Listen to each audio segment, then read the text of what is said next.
ଏପରି ଅଯୋଗ୍ୟ ଦାସଙ୍କୁ ପ୍ରଭୁ ଅନୁଗ୍ରହ କଲେ ଏବଂ ଏପରି ସୁନ୍ଦର ସମୟ ଦେଇ ଅଛନ୍ତି ତାଙ୍କର ସେଇ ଜୀବିତ ଅର୍ଥାତ୍ ଜୀବନ୍ତ ବାକ୍ୟକୁ ପ୍ରଚାର କରିବା ନିମନ୍ତେ ମୋତେ ସୁଯୋଗ ଦେଇଥିବାରୁ ସେଇ ମୋର ପ୍ରିୟ ପ୍ରଭୁ ଯୀଶୁ ଖ୍ରୀଷ୍ଟ ଅର୍ଥାତ୍ ତ୍ରାଣକର୍ତ୍ତାଙ୍କୁ ଧନ୍ୟବାଦ ଦେବା ସଙ୍ଗେ ସଙ୍ଗେ ଉପସ୍ଥିତ ସମସ୍ତ ପ୍ରଭୁଙ୍କ ଦାସ ଦାସୀ ଖ୍ରୀଷ୍ଟ ପ୍ରେମରେ ସମସ୍ତଙ୍କୁ ନମସ୍କାର ଏବଂ ଧନ୍ୟବାଦ ସଙ୍ଗେ ସଙ୍ଗେ ଆଉ ଏଇ ଗୁଗଲ ମିଟର ଅର୍ଥାତ୍ ସୌର ପ୍ରେୟ ଗ୍ରୁପର ସମସ୍ତ ପରିଚାଳନାକାରୀ ମାନଙ୍କୁ ମଧ୍ୟ ଧନ୍ୟବାଦ ଜଣାଏ ଏପରି ସୁନ୍ଦର ସମୟ ଦେଇଥିବା ହେତୁ।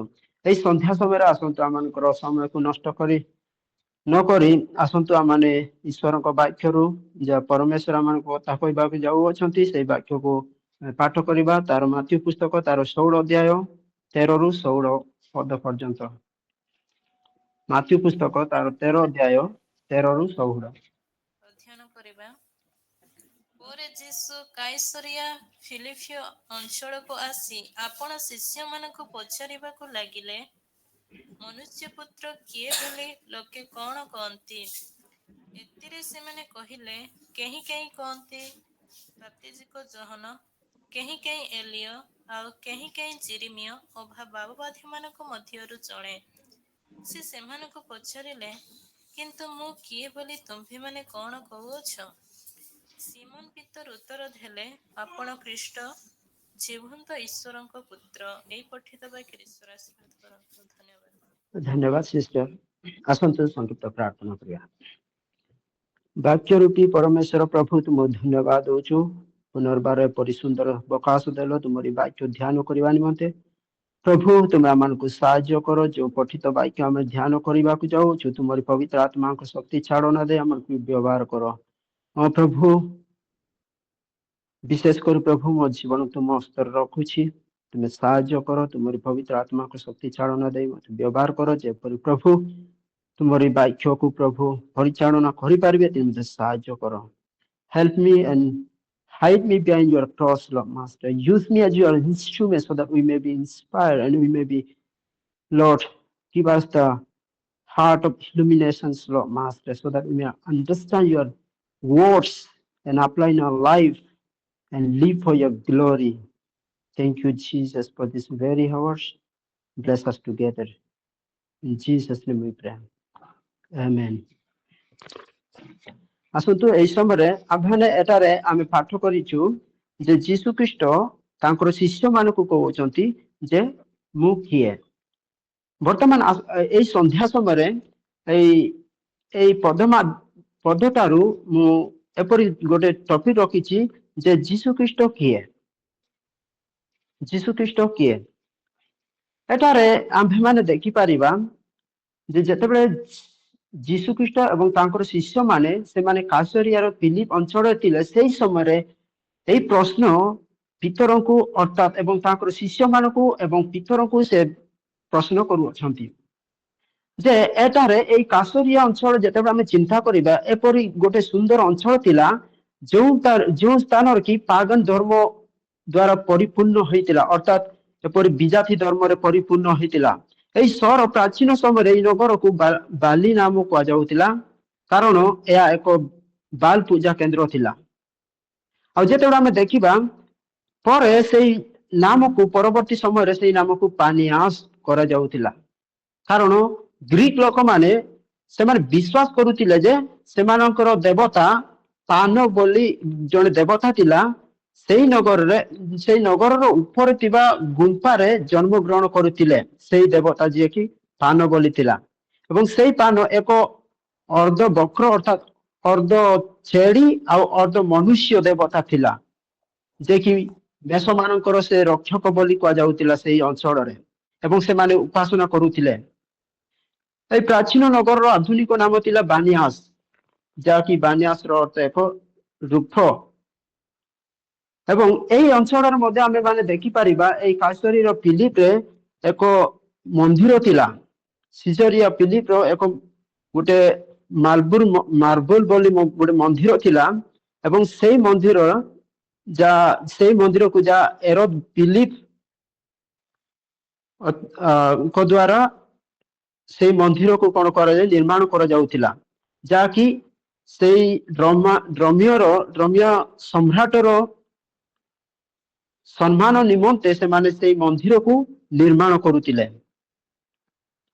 ଏବଂ ଏହି ନଗରର ସମସ୍ତ ନିବାସୀ ମାନେ କଣ କରୁଥିଲେ ଏହି ମନ୍ଦିର ଭିତରକୁ ସେମାନଙ୍କୁ ଯିବା ପାଇଁ ବାଧ୍ୟ କରାଯାଉଥିଲା ଅନ୍ତତଃ ବର୍ଷରେ ଥରେ ଯାଇ ସେଇ ସ୍ଥାନରେ ଉପାସନା ଅର୍ଥାତ ଧୂପ ଦାନ କରି ଏପରି ଏକ ପ୍ରଜ୍ୱଳିତ ଅଗ୍ନି ଜଳାଇ ସେମାନେ କାଇସରଙ୍କୁ ଏପରି କହୁଥିଲେ ଯେ କାଇସର ହିଁ ଈଶ୍ୱର ବୋଲି ସେମାନେ ପ୍ରନାଉନ୍ସ କରିକି ଅର୍ଥାତ ଉଚ୍ଚାରଣ କରି ସେମାନେ ଆସୁଥିଲେ ଏ ପ୍ରକାର ସ୍ଥାନରେ ବର୍ତ୍ତମାନ ଏପରି ସ୍ଥାନ ଥିଲା ଏହି ସ୍ଥାନ କାଇସରିଆ ଫିଲିପ ସେତିକି ନୁହେଁ ମାତ୍ର ଏହି ସ୍ଥାନରେ ଏପରି ମୂର୍ତ୍ତି ପୂଜାର ପରିପୂର୍ଣ୍ଣ ଥିଲା ଏବଂ ସେମାନେ ମାନବ ଦ୍ୱାରା ଯାହା ନିର୍ମିତ ହଉଥିଲା ସେଇ ଦେବାଦେବୀ ମାନଙ୍କୁ ସେମାନେ ପୂଜା କରୁଥିଲେ ବିଶେଷ କରି ସେଇ କାଇସରଙ୍କର ମୂର୍ତ୍ତିକୁ ପୂଜା କରୁଥିଲେ ଏବଂ ସେମାନେ ସେଇ କାଇସରଙ୍କୁ ଈଶ୍ୱର ବୋଲି ମାନୁଥିଲେ ସେଇ ସମୟରେ ଠିକ ସେଇ ସ୍ଥାନରେ ଯୀଶୁ ଖ୍ରୀଷ୍ଟ ତାଙ୍କର ଶିଷ୍ୟ ମାନଙ୍କୁ ଏବଂ ତତ୍ସଙ୍ଗେ ସଙ୍ଗେ ଭିତରେ ସମସ୍ତଙ୍କୁ ସେ ପ୍ରଶ୍ନ କରୁଛନ୍ତି ଏପରି ଭୟଙ୍କର ସ୍ଥାନରେ ଯୀଶୁ ଖ୍ରୀଷ୍ଟ ସେମାନଙ୍କୁ କହୁଛନ୍ତି ଏବଂ ତାଙ୍କର ପରିଚୟ ଜାଣିବା ପାଇଁ ଚାହୁଁଛନ୍ତି କାରଣ ଏପରି ସ୍ଥାନ ଯୋଉଥିରେ କି ଏପରି ମୂର୍ତ୍ତି ପୂଜା କରୁଥିଲେ ତ ସେ ନିଜର ପରିଚୟ ବିଷୟରେ ସେ ଜାଣିବା ପାଇଁ ଚାହୁଁଛନ୍ତି ସେମାନେ କଣ ଭାବୁଛନ୍ତି ବର୍ତ୍ତମାନ ମଧ୍ୟ ଆମେ ଏପରି ଜଗତରେ ବସବାସ କରୁଛୁ ଯୋଉଠି ବିଶେଷ କରି ଯେତେବେଳେ ଆମେ ଓଡ଼ିଶାକୁ ଦେଖିବା ଆମମାନଙ୍କର ଯୋଉ ରାଜ୍ୟରେ ଦେଖିବା ଅନେକ ଲୋକ ଅନେକ ଏପରି ଧର୍ମ ରହିଅଛି ଏବଂ ଅନେକ ଲୋକମାନେ ବିଭିନ୍ନ ପ୍ରକାର ସେମାନେ ଜିନିଷକୁ ଉପାସନା କରନ୍ତି ଏବଂ ବିଭିନ୍ନ ପ୍ରକାର ଦେବାଦେବୀ ମାନଙ୍କୁ ଉପାସନା କରନ୍ତି ଯେପରି ହିନ୍ଦୁ ଧର୍ମକୁ ଯେତେବେଳେ ଚିନ୍ତା କରିବା ସେମାନେ ସମସ୍ତ ବିଷୟକୁ ସେମାନେ ଦେବତା ବୋଲି ମାନନ୍ତି ଏପରି ଅନେକ ତ ଠିକ ସେଇ ପ୍ରକାର ଯୀଶୁ ଖ୍ରୀଷ୍ଟ ସେଇ ସ୍ଥାନରେ ଏଇ 12 ଶିଷ୍ୟ ଏବଂ ଅନ୍ୟମାନଙ୍କୁ ସେଇ ସ୍ଥାନକୁ ପହଞ୍ଚିଲା ପରେ ସେମାନଙ୍କୁ ପ୍ରଶ୍ନ କରୁଛନ୍ତି ଯେ ଯୀଶୁ ଖ୍ରୀଷ୍ଟ ପ୍ରଶ୍ନ କଲେ ଏଇ 15ରେ ଯେ ସେମାନେ ସେମାନଙ୍କୁ ପଚାରିଲେ କିନ୍ତୁ ମୁଁ କିଏ ବୋଲି ତୁମ୍ଭେ ମାନେ କଣ କହୁଅଛ ତ ଆଜି ଆସନ୍ତୁ ଆମେ ଏଇ ପ୍ରସଙ୍ଗ ନେଇ ଚିନ୍ତା କରିବା ଏଇ ସନ୍ଧ୍ୟା ସମୟରେ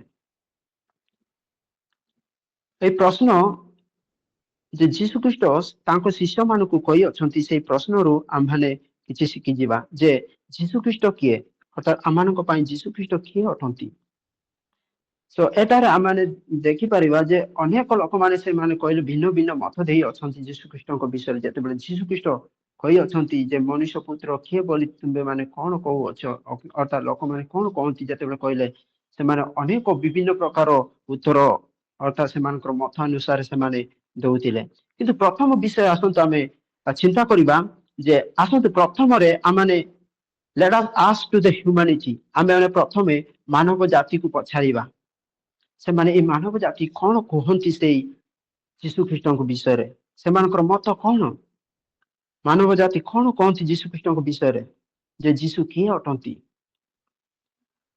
ଯେତେବେଳେ ଆମେ ଦେଖିବା ଅତୀତର ଲୋକମାନେ ଅର୍ଥାତ୍ ଯୀଶୁଖ୍ରୀଷ୍ଟଙ୍କ ସମୟରେ ଲୋକମାନେ କଣ କହିଲେ ଯୀଶୁଖ୍ରୀଷ୍ଟଙ୍କ ବିଷୟରେ ମାଥ୍ୟୁ ପୁସ୍ତକ ତାର 16 ଅଧ୍ୟାୟ 13ରୁ 14 ପର୍ଯ୍ୟନ୍ତ ପାଠ କରିବା ଏଠାରେ ଏପରି ଲେଖାଯାଇଛି ଯୀଶୁଖ୍ରୀଷ୍ଟ ଯେତେବେଳେ କାଶ୍ମୀର ଫିଲିପ ଅଞ୍ଚଳକୁ ଆସି ଆପଣ ଶିଷ୍ୟମାନଙ୍କୁ ପଚାରିଲେ ମନୁଷ୍ୟ ପୁତ୍ର କିଏ ବୋଲି ଲୋକେ କୁହନ୍ତି ସେଇ ସମୟରେ ଯେତେବେଳେ ଆମେ 14 ପଦକୁ ଆସିବା ସେଇ ସ୍ଥାନରେ ଆମେ ଦେଖିପାରିବା ଯେ କେହି କହିଲେ ଯେ ବାପ୍ତିଜିତ ଜନ ଆଉ କେହି କହିଲେ ଯେ ଏଲିଓ ଆଉ କେହି ଜିରିମିୟ ବା ଭାବବାଦୀ ମାନଙ୍କ ମଧ୍ୟରୁ ଜଣେ ବୋଲି କହିଅଛନ୍ତି ଆଉ ପ୍ରଥମ ଜିନିଷ ଆମେ ଦେଖିଲେ ଯେ ବାପ୍ତିଜିତ ଜନ ବୋଲି ସେମାନେ କହିଛନ୍ତି କାହିଁକି କାରଣ ସେ ଜଣେ ପବିତ୍ର ବ୍ୟକ୍ତି ଯେ ତାଙ୍କ ବିଶ୍ୱାସ ପାଇଁ ସେ ତାଙ୍କର ବିଶ୍ୱାସ ସକାଶୁ ସେ ମୃତ୍ୟୁବରଣ କରିବା ପାଇଁ ମଧ୍ୟ ପ୍ରସ୍ତୁତ ଥିବା ଜଣେ ବ୍ୟକ୍ତି ଥିଲେ ଏବଂ ଆମ୍ଭେମାନେ ଯେତେବେଳେ ମାଥ୍ୟୁ ପୁସ୍ତକ ତାର 14 ପର୍ବ 1ରୁ 2 ଆସି ଦେଖିବା ସେଠାରେ ରାଜା ହେରୋଦ ମଧ୍ୟ କହୁଥିଲେ ଯେ ସେ ଜନ କିଏ ସେ ଯୀଶୁ ବୋଲି କହୁଥିଲେ ତେଣୁକରି ଏଇ ଲୋକମାନେ ଅନେକ ଲୋକମାନେ ଏପରି କହିଲେ ଯେ ବାପ୍ତିଜିତ ଜନ ଆଉ ଯେତେବେଳେ ଆଉ ତଳ ଅଂଶକୁ ଆସିବା ଆଉ କେହି କହିଲେ ଯେ ଏଲିଓ ବୋଲି କହୁଥିଲେ। କାହିଁକି? କାରଣ ଯେତେବେଳେ ଆମେ ଦେଖିବା ପୁରାତନ ନିୟମରେ ବାବବାଦୀ ମାନଙ୍କ ଠାରୁ ଜଣେ ମହାନ ବ୍ୟକ୍ତି ବୋଲି ସେମାନେ ବିଶ୍ୱାସ କରୁଥିଲେ ଏବଂ ସେମାନେ ମଧ୍ୟ ବିଶ୍ୱାସ କରୁଥିଲେ ଯେ ଯୁଦି ମାନଙ୍କ ଏବଂ ବିଶେଷ କରି ଯୁଦି ମାନଙ୍କର ଏପରି ଗୋଟେ ଆଶା ଥିଲା ଯେ ମସିହ ଆସିବା ପୂର୍ବେ ଏଲିଓ ପୁନର୍ବାର ଆସିବେ ବୋଲି କହୁଥିଲେ ଏବଂ ତେଣୁ କରି ସେମାନେ ତା ବିଶ୍ୱାସ କରୁଥିଲେ। ତା ଆମେ ମଲାକି ପୁସ୍ତକ 4 ପର୍ବ 5 ଆମେ ପାଇପାରିବା ଏବଂ ଅନେକ ଆଉ କେତେକ ଲୋକ ସେମାନେ କହିଲେ କେତେକ ମାନବ ଜାତି ସେମାନେ କୁହନ୍ତି ଯେ ଜିରିମିୟ। କାହିଁକି? କାରଣ ସେ ଜଣେ ପବିତ୍ର ବାବବାଦୀ ଥିଲେ ଏବଂ ଯୀଶୁଙ୍କ ଆଗମନ ପୂର୍ବରୁ ଯାହାକୁ ସେମାନେ ବିଶ୍ୱାସ କରୁଥିଲେ ଯେ ଯୀଶୁଙ୍କ ଆଗମନ ପୂର୍ବରୁ ସେ ପୁନର୍ବାର ଫେରିବେ ବୋଲି ସେମାନେ ଆଶା କରୁଥିଲେ। ତେଣୁ କରି ସେମାନେ ଭାବିଲେ ଯେ ସେ ହଉଛନ୍ତି ଜେରେମିୟା। ଏବଂ ଯେତେବେଳେ ଆମେ ସେଇ ଆପୋକ୍ରିଫା ବୁକ୍ ଯାହାକି 66 ପୁସ୍ତକରୁ ଆଉ କେତୋଟି ପୁସ୍ତକ ଯାହାକି ଇଣ୍ଟରଟେଷ୍ଟମେଣ୍ଟ ପିରିୟଡରେ ଲେଖା ଯାଉଥିଲା ସେଇ ପୁସ୍ତକ ଗୁଡାକ ମଧ୍ୟରୁ ଏପରି ଦ୍ୱିତୀୟ ମାକାବିସ୍ ଗୋଟେ ପୁସ୍ତକ ଅଛି। ସେଇ ପୁସ୍ତକରେ 2 ଅଧ୍ୟାୟ ତାର 1-12 ଏପରି ଲେଖାଯାଇଅଛି। ତେଣୁକରି ସେମାନେ ବିଶ୍ୱାସ କରନ୍ତି, ଅନେକ ଲୋକମାନେ ବିଶ୍ୱାସ କରନ୍ତି ଯେ ସେ ଯୀଶୁଖ୍ରୀଷ୍ଟ ନୁହନ୍ତି ବରଂ ସେ ଜେରେମିୟ ବୋଲି ବିଶ୍ୱାସ କରନ୍ତି। ଏବଂ ତା ମଧ୍ୟ ଆମେ ପାଇପାରିବା ଦ୍ୱିତୀୟ ଏସ୍ଡ୍ରାସ୍ 2 ପର୍ବ 18 ମଧ୍ୟ ଆମେ ଏହି ବିଷୟରେ ପାଇପାରିବା। ତେଣୁକରି ଅନେକ ଲୋକମାନେ ସେମାନେ ଜେରେମିୟ ବୋଲି ଭାବୁଥିଲେ। ଆଉ କେତେକ ଲୋକମାନେ ସେମାନେ ସେଇ ଭବିଷ୍ୟତ ବକ୍ତା ମାନଙ୍କ ମଧ୍ୟରୁ ଜଣେ ବୋଲି ସେମାନେ ବିଶ୍ୱାସ କରି ଅଛନ୍ତି। 14 ପଦରେ ଆମେ ଦେଖିପାରିବା କେହି ଜିରିମ ଅବା ଭବିଷ୍ୟତ ବକ୍ତା ମାନଙ୍କ ମଧ୍ୟରୁ ଜଣେ ବୋଲି ବିଶ୍ୱାସ କରୁଥିଲେ। ଏପରି ଲୋକମାନଙ୍କର ମତରେ ବର୍ତ୍ତମାନ ଯୀଶୁଖ୍ରୀଷ୍ଟଙ୍କ ସମୟରେ ଏପରି ଲୋକମାନେ ମତ ଦେଇଥିଲେ ଯେ ସେ ଜଣେ ମହାନ ବାବବାଦୀ ଯେ ଈଶ୍ୱର ପଠାଇଛନ୍ତି ଏପରି ଅନେକ ଲୋକମାନେ କହିଥିଲେ। ତା ହଉଛି ଯୀଶୁଖ୍ରୀଷ୍ଟଙ୍କ ସମୟରେ। ତ ବର୍ତ୍ତମାନ ଆସନ୍ତୁ ଆମେ ପୁନର୍ବାର ଦେଖିବା ଯେ ଯୀଶୁଙ୍କ ସମୟରେ ସମସ୍ତେ ଯୀଶୁଙ୍କୁ ମହାନ ବ୍ୟକ୍ତି ବୋଲି ଏବଂ ସେମାନେ ମତ ଦେଉଥିଲେ ଏବଂ ସେମାନେ କହୁଥିଲେ। ଅନେକ ଲୋକମାନେ ତାଙ୍କ ଠାରୁ ମଧ୍ୟ ତାଙ୍କୁ ତାଠାରୁ ଅର୍ଥାତ୍ ମହାନ ବ୍ୟକ୍ତି ଠାରୁ ମଧ୍ୟ ନୀଚ ଭାବରେ ସେମାନେ ଦେଖୁଥିଲେ ଯୀଶୁଙ୍କ ସମୟରେ। ଆଉ କେହି କେହି ତ କହୁଥିଲେ ଜଣେ ବଢେଇ, ଯାହାକି ମାର୍କ ପୁସ୍ତକ 6 ପର୍ବ 3ରେ ଲେଖାଯାଇଅଛି। ଅନେକ ଲୋକମାନେ ସେମାନେ କହିଲେ ତାକୁ ବଢେଇ ବୋଲି କହୁଥିଲେ ଏବଂ ଜନ୍ ପୁସ୍ତକ 6 ପର୍ବ 42 ଯେତେବେଳେ ଆସିବା ଅନେକ ଲୋକମାନେ ସେମାନେ କହିଲେ ଯୋସେଫଙ୍କ ପୁତ୍ର ଜଣେ ହୀନ ଭାବରେ ସେମାନେ ଦେଖୁଥିଲେ। ଏବଂ ଯେତେବେଳେ ଆମେ ଜନ୍ ପୁସ୍ତକ 9 ପର୍ବ 24ରେ ଦେଖିବା ସେଠାରେ ଏପରି ଜଣେ ପାପୀ ମନୁଷ୍ୟ ବୋଲି ମଧ୍ୟ ତାଙ୍କୁ ମଧ୍ୟ ପାପୀ ବୋଲି କହୁଥିଲେ। ଏବଂ ଜନ୍ 8 ପର୍ବ 41ରେ ଏପରି ଲେଖାଯାଏ ଜଣେ ଅବୈଧ ପିଲା ଯାହାଙ୍କର ବାପା ନାହିଁ ସେହିପରି ପିଲା ବୋଲି ସେମାନେ କହୁଥିଲେ। ଏବଂ ଯେତେବେଳେ ମାଥ୍ୟୁ ପୁସ୍ତକ 12 ପର୍ବ 26କୁ ଆସିବା ସେଠାରେ ଅନେକ ଲୋକମାନେ ସେମାନେ କହିଲେ ଯେ ସେ ଜଣେ ବୃଦ୍ଧ ବୋଲି କହୁଥିଲେ। ଆଉ ଯେତେବେଳେ ଆମେ ଜନ୍ ପୁସ୍ତକ ତାର 10 ପର୍ବ 20କୁ ଆସିବା ଦେଖିବା ସେଠାରେ ମଧ୍ୟ ଅନେକ ଲୋକମାନେ ସେମାନେ ପାଗଳ ଲୋକ ବୋଲି କହୁଥିଲେ। ଏବଂ ଯେତେବେଳେ ମାଥ୍ୟୁ ପୁସ୍ତକ 27 ପର୍ବ 38ରୁ 42 ପଢିବା ସେଠାରେ ମୂର୍ଖ ବୋଲି କହୁଥିଲେ ଯୀଶୁଖ୍ରୀଷ୍ଟଙ୍କୁ। ଅର୍ଥାତ୍ ସେମାନଙ୍କର ମତ ସେଇ ପ୍ରକାର ଥିଲା। ଏବଂ ନିଜର ଭାଇ ମଧ୍ୟ ସେ ଏପରି ଜାଣିନଥିଲେ ଯୀଶୁଖ୍ରୀଷ୍ଟ କିଏ। ଯଦି ଆମେ ଯୀଶୁଖ୍ରୀଷ୍ଟଙ୍କ ସମୟରେ ଏପରି କହିଛନ୍ତି ତେବେ ବର୍ତ୍ତମାନ ଯୀଶୁଙ୍କ ବ୍ୟକ୍ତିଗତ ଭାବରେ ସେ ଅନୁସୂଚିତ ଥିଲେ। କିନ୍ତୁ ଆସନ୍ତୁ ଏହି ସମୟରେ ଆମେ ପୁନର୍ବାର ଦେଖିବା ଯେ ସେଇ ଯୀଶୁଖ୍ରୀଷ୍ଟଙ୍କ ସମୟରେ ସେଇ ପ୍ରକାର ଲୋକମାନେ ତାଙ୍କର ମତ ଥିଲା। କିନ୍ତୁ ବର୍ତ୍ତମାନ ଆସନ୍ତୁ ବର୍ତ୍ତମାନ ଲୋକମାନେ କଣ ଭାବନ୍ତି ଯୀଶୁଖ୍ରୀଷ୍ଟଙ୍କ ବିଷୟରେ। ଯଦି ଯୀଶୁଖ୍ରୀଷ୍ଟ ସେଇ ପ୍ରଶ୍ନ ଯୋଉ ପ୍ରଶ୍ନ କି ସେଇ ସମୟରେ ପଚରା ଯାଉଥିଲା ଯେ ମନୁଷ୍ୟ ପୁତ୍ର କିଏ ବୋଲି ଲୋକେ କହନ୍ତି, ବର୍ତ୍ତମାନ ଯଦି ପଚାରିବା ଏଇ ବର୍ତ୍ତମାନ ଜଗତରେ ଲୋକମାନେ କଣ କୁହନ୍ତି। ଯେତେବେଳେ ଆମମାନେ ଏପରି ଜଗତରେ ବସବାସ କରୁଛୁ ବର୍ତ୍ତମାନ ବିଭିନ୍ନ ପ୍ରକାର ଡିନୋମିନେସନ ରହିଅଛି, ବିଭିନ୍ନ ପ୍ରକାର ଏପରି ସଂସ୍ଥା ରହିଅଛି। ଯେତେବେଳେ ଆମେ ପଚାରିବା ଆସନ୍ତୁ ପ୍ରଥମ ଜିନିଷ ପଚାରିବା ଜେହୋବା ୱିଟନେସ ବୋଲି ଗୋଟେ ସଂସ୍ଥା ରହିଅଛି। ସେଇମାନଙ୍କୁ ଯେତେବେଳେ ଆମେ ପଚାରିବା ଯେ ଯୀଶୁ ଖ୍ରୀଷ୍ଟ କିଏ ବୋଲି ଯଦି ପଚାରିବା, ସେମାନେ କହିବେ ଯେ ମିକାଏଲ ଦୂତ ହଉଛନ୍ତି ଈଶ୍ୱରଙ୍କର ଅଦ୍ୱିତୀୟ ପୁତ୍ର, ବର୍ତ୍ତମାନ ସେହି ମିକାଏଲ ହିଁ ଯୀଶୁ ଖ୍ରୀଷ୍ଟ ବୋଲି ସେମାନେ ଭାବନ୍ତି। ଏବଂ ଯେତେବେଳେ ଆମେ ମର୍ମୋନିଜମ, ଯଦି ମର୍ମନ୍ସ ମାନଙ୍କୁ ପଚାରିବା, ଗୋଟେ ସଂସ୍ଥା ଗୋଟେ ରହିଅଛି, ସେମାନେ କହନ୍ତି ଯେ Lucifer the son of star, ଏବଂ ସେମାନେ କୁହନ୍ତି ଯେ ସେହି ଲୁସିଫର ଆମର ବଡ ଭାଇ ଏବଂ ଯୀଶୁ ଖ୍ରୀଷ୍ଟଙ୍କର ଭାଇ ବୋଲି ସେମାନେ କୁହନ୍ତି। ଏବଂ ସେମାନେ ମଧ୍ୟ କୁହନ୍ତି ଯେ ଯୀଶୁ ଖ୍ରୀଷ୍ଟ କାନାନର ଗାଲିଲୀରେ ଯେତେବେଳେ ବିବାହ ଭୋଜ ଥିଲା, ସେଇ ସମୟରେ ସେ ବାହା ହଉଥିଲେ ବୋଲି ମଧ୍ୟ ସେମାନେ କୁହନ୍ତି, ବିଶ୍ୱାସ କରନ୍ତି ଏଇ ମର୍ମନ ମାନେ। ଏବଂ ସେମାନେ ମଧ୍ୟ କହନ୍ତି ଯେ ତାର ଅନେକ ସ୍ତ୍ରୀ ଥିଲା ଏବଂ ଅନେକ ସନ୍ତାନ ସନ୍ତତି ମଧ୍ୟ ଥିଲେ ବୋଲି ଏମାନେ ବିଶ୍ୱାସ କରନ୍ତି। ଏବଂ ଯୀଶୁ ଖ୍ରୀଷ୍ଟ ବର୍ତ୍ତମାନ ସ୍ୱର୍ଗରେ ଈଶ୍ୱରଙ୍କ ପ୍ରଥମ ଜାତ ସନ୍ତାନ ଥିଲେ। ଯେତେବେଳେ ଈଶ୍ୱର ଦେବବନ୍ତ ହେଲେ, ସେ ମେରୀଙ୍କ ସହ ସହବାସ କଲେ ତାଙ୍କ ନିଜର ଝିଅକୁ। ଅର୍ଥାତ ସେମାନେ କୁହନ୍ତି ଯେ କଣ କୁହନ୍ତି ଯେ ଈଶ୍ୱର କଣ ସେ ମେରୀଙ୍କ ସହିତ ସହବାସ କଲେ, ଯାହା ଫଳରେ କି ସେ ଜନ୍ମ ଗ୍ରହଣ କରାଯାଇଅଛି ବୋଲି ଏପରି ବିଶ୍ୱାସ କରନ୍ତି ଏଇ ମର୍ମନିଜମ ମାନେ।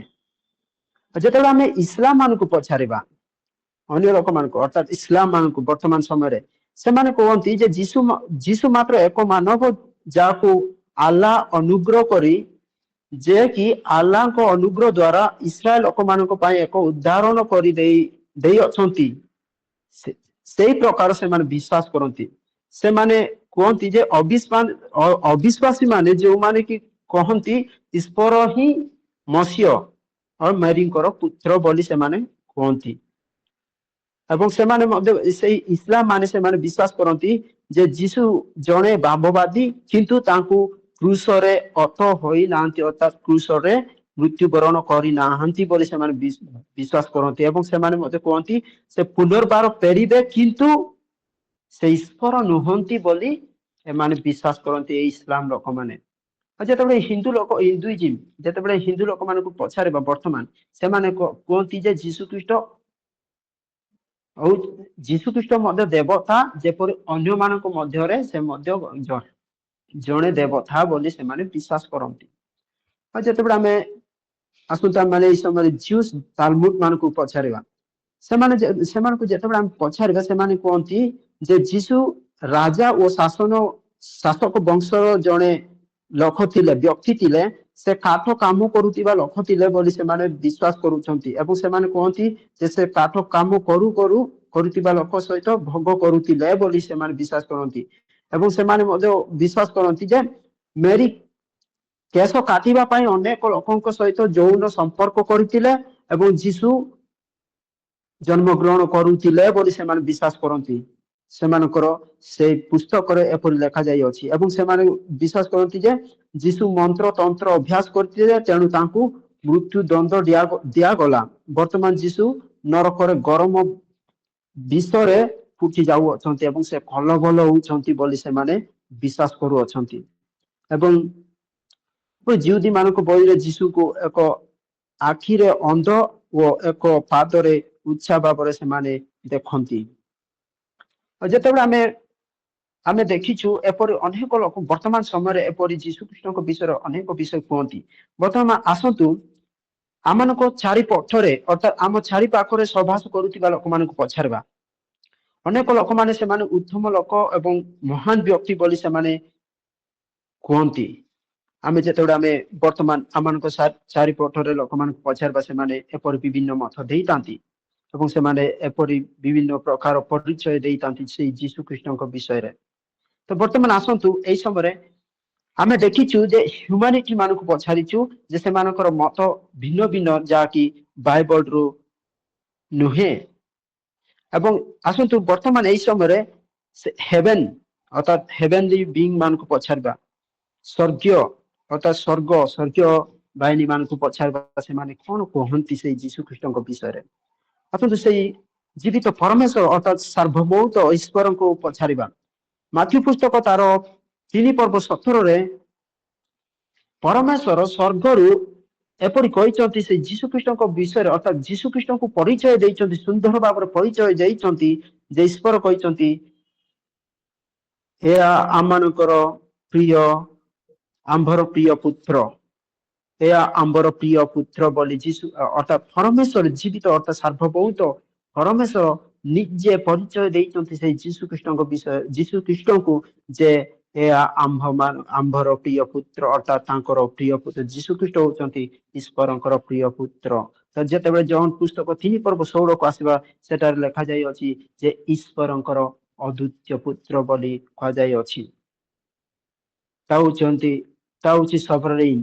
ଯେତେବେଳେ ଆମେ ସ୍ପିରିଟ ମାନଙ୍କୁ ଏଭେଲି ସ୍ପିରିଟ ମାନଙ୍କୁ ପଚାରିବା, ପ୍ରଥମେ ଏଭେଲି ସ୍ପିରିଟ ମାନଙ୍କୁ ଅର୍ଥାତ୍ ଯେ ଆତ୍ମା ମାନଙ୍କୁ ପଚାରିବା, ସେମାନେ ବାଇବଲରେ ଅର୍ଥାତ୍ ବାଇବଲରେ ଆମେ ଦେଖିପାରିବା ମାଥ୍ୟୁ ପୁସ୍ତକ ତାର 1:18-25 ଯେତେବେଳେ ଆମେ ପଢିବା ଆଉ ଏପରି 21 ପଦରେ ଏପରି ଲେଖାଯାଇଅଛି ଯେ ଯୀଶୁ ଖ୍ରୀଷ୍ଟ କିଏ ବୋଲି ସେମାନେ କହି ଅଛନ୍ତି। ସେମାନେ କହିଲେ ଯେ ଉଦ୍ଧାରକର୍ତ୍ତା, ଯୀଶୁ ଖ୍ରୀଷ୍ଟ ହଉଛନ୍ତି ଉଦ୍ଧାରକର୍ତ୍ତା। ଏବଂ ଯେତେବେଳେ 23 ଅଧ୍ୟାୟକୁ ଆସିବା 23 ପଦକୁ ଆସିବା ସେଠାରେ ସେଇ ସ୍ୱର୍ଗଦୂତ ମାନେ ଅର୍ଥାତ୍ ଆତ୍ମା ମାନେ ସେମାନେ କହି ଅଛନ୍ତି ଯେ ଇମାନୁଏଲ, ଯେ ଆମମାନଙ୍କ ସହିତ ଈଶ୍ୱର ଅର୍ଥାତ୍ ସେମାନେ କହିଲେ, ସେମାନେ ପରିଚୟ ଦେଲେ ଯୀଶୁ ଖ୍ରୀଷ୍ଟଙ୍କୁ ଯେ ସେ ହଉଛନ୍ତି ଈଶ୍ୱର ଏବଂ ଯୀଶୁ। ଆଉ ଯେତେବେଳେ ହେଲି ସ୍ପିରିଟ ମାନଙ୍କୁ ଅର୍ଥାତ୍ ଏଇ ଜଗତର ସମସ୍ତ ଭୂତ ପ୍ରେତ ସମସ୍ତ ସ୍ପିରିଟ ଆତ୍ମା ମାନଙ୍କୁ ଯେତେବେଳେ ଆମେ ପଚାରିବା ସେମାନେ କଣ ମତ ଦିଅନ୍ତି ଈଶ୍ୱରଙ୍କ କଣ ପରିଚୟ ଦିଅନ୍ତି ସେଇ ଯୀଶୁ ଖ୍ରୀଷ୍ଟଙ୍କ ବିଷୟରେ। ଯେତେବେଳେ ଆମେ ମାଥ୍ୟୁ ପୁସ୍ତକ ତାର 8:29 ଦେଖିବା, ସେମାନେ ଯେତେବେଳେ ଯୀଶୁ ଖ୍ରୀଷ୍ଟ ଆସିଲେ ସେଇ ସ୍ଥାନରେ ଯେ ସେଇ ଭୂତ ଲାଗିଥିବା ଲୋକମାନଙ୍କ ପାଖକୁ ଆସୁଥିଲେ ଯୀଶୁ ଖ୍ରୀଷ୍ଟ, ସେଇ ସମୟରେ ସେଇ ଆତ୍ମା ମାନେ ସେମାନେ ଚିତ୍କାର କରି କହିଲେ ଏ ଈଶ୍ୱରଙ୍କ ପୁତ୍ର। ସେମାନେ ଯୀଶୁ ଖ୍ରୀଷ୍ଟଙ୍କୁ ପରିଚୟ ଦେଇ ଅଛନ୍ତି ଯେ ଈଶ୍ୱରଙ୍କ ପୁତ୍ର। ଆଉ ଯେତେବେଳେ ଆମେ ଲୁକ ପୁସ୍ତକ ତାର 4:41 ଦେଖିବା, ଅନେକ ଭୂତ ମାନେ ସେମାନେ ମଧ୍ୟ ଚିତ୍କାର କରି କହିଲେ ଯେ ଈଶ୍ୱରଙ୍କ ପୁତ୍ର ଅର୍ଥାତ୍ ଖ୍ରୀଷ୍ଟ ବୋଲି ସେମାନେ କହି ଅଛନ୍ତି ଅର୍ଥାତ୍ ପରିଚୟ ଦେଇ ଅଛନ୍ତି ସେଇ ଯୀଶୁ ଖ୍ରୀଷ୍ଟଙ୍କୁ। ଆଉ ଯେତେବେଳେ ଯାକୁବ ପୁସ୍ତକରେ ମଧ୍ୟ ଆସିବା, ଯାକୁବ ପୁସ୍ତକ ତାର 2:19 ଏପରି ସୁନ୍ଦର ଭାବରେ ଲେଖାଯାଇଅଛି ଯେ ଭୂତ ମାନେ ମଧ୍ୟ ବିଶ୍ୱାସ କରନ୍ତି ଯେ ସେ ଈଶ୍ୱର ଅଟନ୍ତି ଅର୍ଥାତ୍ ଯୀଶୁ ଖ୍ରୀଷ୍ଟ ହିଁ ଈଶ୍ୱର। ଆଉ ବର୍ତ୍ତମାନ ଆସନ୍ତୁ, ଆମେ ମାନେ ଦେଖିଛୁ ସଭରେନ୍ ମାନଙ୍କୁ ପଚାରିଲୁ ଯେ ସେମାନେ କହିଲେ ଈଶ୍ୱରଙ୍କ ପୁତ୍ର, ଆଉ ସ୍ପିରିଟ ମାନଙ୍କୁ ପଚାରିଲୁ ଯେ ସେମାନେ ଈଶ୍ୱର ଏବଂ ଯୀଶୁ ଖ୍ରୀଷ୍ଟ ବୋଲି କହି ଅଛନ୍ତି। ବର୍ତ୍ତମାନ ସ୍କ୍ରିପଚର ଅର୍ଥାତ୍ ଆମମାନଙ୍କର ବାକ୍ୟକୁ ପଚାରିବା ଯେ ଯୀଶୁ ଖ୍ରୀଷ୍ଟ କିଏ। ଯେତେବେଳେ ଯିଶାୟ ପୁସ୍ତକ ତାର 9:6 ଦେଖିବା, ଏଠାରେ ଈଶ୍ୱରଙ୍କ ବାକ୍ୟ କହେ ଯେ ସେ ହଉଛନ୍ତି ସେ ଯୀଶୁ ଖ୍ରୀଷ୍ଟ ହଉଛନ୍ତି ଆଶ୍ଚର୍ଯ୍ୟ ମନ୍ତ୍ରୀ, ପରାକ୍ରାନ୍ତ ପରମେଶ୍ୱର ଓ ଅନନ୍ତକାଳୀନ ପିତା ଓ ଶାନ୍ତି ରାଜା ବୋଲି ଈଶ୍ୱରଙ୍କ ବାକ୍ୟ କୁହେ। ଆଉ ମିକା ପୁସ୍ତକ 5:2 ଏପରି ଲେଖାଯାଏ ଯେ ସେ ଶାସନ କର୍ତ୍ତା ଓ ପୁରାତନ କାଳରୁ ଅନାଦି କାଳ ତାଙ୍କ ପ୍ରତି ବୋଲି ଏପରି ଲେଖାଯାଇଅଛି। ଆଉ ଯେତେବେଳେ ଯିଶାୟ ପୁସ୍ତକ 11:1-5 ପଢିବା, ସେଠାରେ ଯୀଶୁ ଖ୍ରୀଷ୍ଟଙ୍କୁ ବିଚାର କର୍ତ୍ତା ଏବଂ ଶାନ୍ତି ଦାତା ଅର୍ଥାତ୍ ଶାନ୍ତି ରାଜା ଭାବରେ ସେଠି ପରିଚୟ ଦିଆଯାଇଅଛି। ଆଉ ଏପରି ଯେତେବେଳେ ଜହନ ପୁସ୍ତକ 1:1 ନୂତନ ନିୟମକୁ ଆସିବା, ସେଠାରେ ଯୀଶୁ ଖ୍ରୀଷ୍ଟଙ୍କୁ ସେଇ ବାକ୍ୟ ଏବଂ ଈଶ୍ୱର ବୋଲି କୁହାଯାଇଅଛି। ଏବଂ ଯେତେବେଳେ 12 ପଦକୁ ଆସିବା 1:12 ସେଠାରେ ଲେଖାଯାଇଛି ସେଇ ବାକ୍ୟ ଦେହବନ୍ତ ହେଲେ ଏବଂ ସେ ହିଁ ଯୀଶୁ ଖ୍ରୀଷ୍ଟ ଅଟନ୍ତି। ଆଉ ମାର୍କ ପୁସ୍ତକ 1:1 ଏଠାରେ ଈଶ୍ୱରଙ୍କ ବାକ୍ୟ ପରିଚୟ ଦିଏ ସେଇ ଯୀଶୁ ଖ୍ରୀଷ୍ଟଙ୍କୁ ଯେ ସେ ହଉଛନ୍ତି ଈଶ୍ୱରଙ୍କର ପୁତ୍ର ପ୍ରଭୁ ଯୀଶୁ ଖ୍ରୀଷ୍ଟ। ଆଉ ଯେତେବେଳେ ଫିଲିପ ପୁସ୍ତକ 2:5-11 ପଢିବା, ସେଠାରେ ଯୀଶୁ ଖ୍ରୀଷ୍ଟ କିଏ ଯେ ସମସ୍ତେ କହିବେ ଯେ ଯୀଶୁ ଅର୍ଥାତ୍ ସେ ହିଁ ଯୀଶୁ ଖ୍ରୀଷ୍ଟ ଅର୍ଥାତ୍ ପରମେଶ୍ୱର ଏବଂ ସମସ୍ତ ଆଣ୍ଟୁ ତାଙ୍କୁ ଠାରେ ଆଣ୍ଠୁପାତ କରି ସମସ୍ତ ମୁଖ କହିବେ ଯେ ଯୀଶୁ ଖ୍ରୀଷ୍ଟ ବୋଲି କହିବେ ବୋଲି କୁହାଯାଇଅଛି। ଅର୍ଥାତ୍ ଈଶ୍ୱରଙ୍କ ବାକ୍ୟ କୁହେ ଯେ ସେ ଅର୍ଥାତ୍ ଈଶ୍ୱରଙ୍କର ବାକ୍ୟ ଆମମାନଙ୍କୁ ଯୀଶୁଖ୍ରୀଷ୍ଟଙ୍କ ବିଷୟରେ ପରିଚୟ ଦିଏ ଯେ ସେ ହଉଛନ୍ତି ଯୀଶୁ ଖ୍ରୀଷ୍ଟ। ଏବଂ ଯେତେବେଳେ ଆମେମାନେ ପ୍ରେରିତ ପୁସ୍ତକ ତାର 2:34 ଆସିବା, ଏଠାରେ ମଧ୍ୟ ଈଶ୍ୱରଙ୍କ ବାକ୍ୟ କୁହେ ଯେ ଏବଂ ଈଶ୍ୱରଙ୍କର ଯୀଶୁଖ୍ରୀଷ୍ଟଙ୍କ ବିଷୟରେ ଅର୍ଥାତ୍ ଯୀଶୁଖ୍ରୀଷ୍ଟଙ୍କୁ ପରିଚୟ ଦିଏ ଯେ ସେ ହେଉଛନ୍ତି ଈଶ୍ୱର ଏବଂ ପ୍ରଭୁ ଓ ଖ୍ରୀଷ୍ଟ ଅଟନ୍ତି। ଆଉ ଯେତେବେଳେ ଆମେ ପ୍ରେରିତ ପୁସ୍ତକ ତାର 10 ପର୍ବ 36 ପଢିବା, ସେଠାରେ ମଧ୍ୟ ଯୀଶୁଖ୍ରୀଷ୍ଟ ସମସ୍ତଙ୍କର ପ୍ରଭୁ ବୋଲି ଈଶ୍ୱରଙ୍କ ବାକ୍ୟ ଆମମାନଙ୍କୁ ପରିଚୟ ଦେଇଥାଏ। ଆମ୍ଭେମାନେ ଏଠାରେ ବାଇବଲ ଆମମାନଙ୍କୁ ସମ୍ପୂର୍ଣ୍ଣ ଭାବରେ ଯୀଶୁଖ୍ରୀଷ୍ଟଙ୍କର ପରିଚୟ ପ୍ରଦାନ କରିଅଛନ୍ତି। ତ ବର୍ତ୍ତମାନ ଆସନ୍ତୁ ପଚାରିବା ସେଣ୍ଟ ମାନଙ୍କୁ ଅର୍ଥାତ୍ ସାଧୁ ମାନଙ୍କୁ ପଚାରିବା, ସେମାନେ ଯୀଶୁଖ୍ରୀଷ୍ଟଙ୍କ ବିଷୟରେ କଣ କୁହନ୍ତି। ଯେତେବେଳେ ଆମେ ମାଥ୍ୟୁ ପୁସ୍ତକ ତାର 16 ଅଧ୍ୟାୟ 17କୁ ଆସିବା, ଏଠାରେ ଆମେ ଦେଖିପାରିଛୁ ଯେ ଆପୋଷ୍ଟଲ ପିଟର ଅର୍ଥାତ୍ ସେଣ୍ଟ ପିଟର, ସାଧୁ ପିଟର କଣ କହିଅଛନ୍ତି, ସେ ଯୀଶୁଖ୍ରୀଷ୍ଟ ହଉଛନ୍ତି କିଏ ବୋଲି ସେ କହିଅଛନ୍ତି। 16 ପର୍ବ 17ରେ ଯେତେବେଳେ ଆମେ ଦେଖିବା, ସେ କହିଅଛନ୍ତି ଯେ ଆପଣ ଖ୍ରୀଷ୍ଟ ଜୀବନ୍ତ ଈଶ୍ୱରଙ୍କର ପୁତ୍ର ବୋଲି ପିଟର କହିଅଛନ୍ତି। ଏବଂ ଯେତେବେଳେ ଆମେ ଜନ ପୁସ୍ତକ 1 ପର୍ବ 34କୁ ଆସିବା, ସେଠାରେ ଜଣେ ଈଶ୍ୱରଙ୍କର ଦାସ ଅର୍ଥାତ୍ ସାଧୁ ଜନ ଦ ବାପ୍ତିଷ୍ଟ ଜନ ସେ କହୁଛନ୍ତି, ଦେଖ ଈଶ୍ୱରଙ୍କର ପୁତ୍ର। ଅର୍ଥାତ୍ ସେଠାରେ ସୁନ୍ଦର ଭାବରେ ଏଠାରେ ଜନ 1 ପର୍ବ 34ରେ ଜନ ଦ ବାପ୍ତିଷ୍ଟ ଆମମାନଙ୍କୁ ସୁନ୍ଦର ପରିଚୟ ଦେଉଅଛନ୍ତି। 1 ପର୍ବ 34ରେ ଏବଂ ଯେତେବେଳେ ଆମେ ପ୍ରେରିତ ପୁସ୍ତକ 9 ପର୍ବ 20କୁ ଆସିବା, ସେଠାରେ ମଧ୍ୟ ପଲ ସେଣ୍ଟ ପଲ ସାଧୁ ପଲ ମଧ୍ୟ ସେ ଆମମାନଙ୍କୁ ପରିଚୟ ଦିଅନ୍ତି ଯେ ଯୀଶୁଖ୍ରୀଷ୍ଟ ଅର୍ଥାତ୍ ଯୀଶୁ ହିଁ ଈଶ୍ୱର। ଅନେକ ଲୋକମାନେ ଆମମାନେ ଦେଖିଛୁ ଯେ ଈଶ୍ୱର ନିଜେ ପରିଚୟ ଦେଇଛନ୍ତି ଯୀଶୁଖ୍ରୀଷ୍ଟଙ୍କ ବିଷୟରେ, ଏବଂ ଈଶ୍ୱରଙ୍କ ବାକ୍ୟ ଏବଂ ଦୂତ ମାନେ ଅର୍ଥାତ୍ ଆତ୍ମା ମାନେ ମଧ୍ୟ ପରିଚୟ ଦେଇଛନ୍ତି ଯେ ଯୀଶୁଖ୍ରୀଷ୍ଟ କିଏ। ବର୍ତ୍ତମାନ ସେ ନିଜେ କଣ କହିଅଛନ୍ତି ତାଙ୍କ ବିଷୟରେ ଏବଂ ତାଙ୍କ ପରିଚୟ କଣ ଦେଇଛନ୍ତି ତାଙ୍କ ନିଜ ବିଷୟରେ। ଆସନ୍ତୁ ଆମେ ଈଶ୍ୱରଙ୍କ ବାକ୍ୟରୁ ଦେଖିବା। ବର୍ତ୍ତମାନ ଆମେମାନେ ଅନେକ ବିଷୟରୁ ଦେଖିଛୁ। ବର୍ତ୍ତମାନ ଆସନ୍ତୁ ଆମେମାନେ ଏଇ ସମୟରେ ତାଙ୍କ ନିଜ ବିଷୟରୁ ଚିନ୍ତା କରିବା ଯେ ଯୀଶୁଖ୍ରୀଷ୍ଟ କିଏ।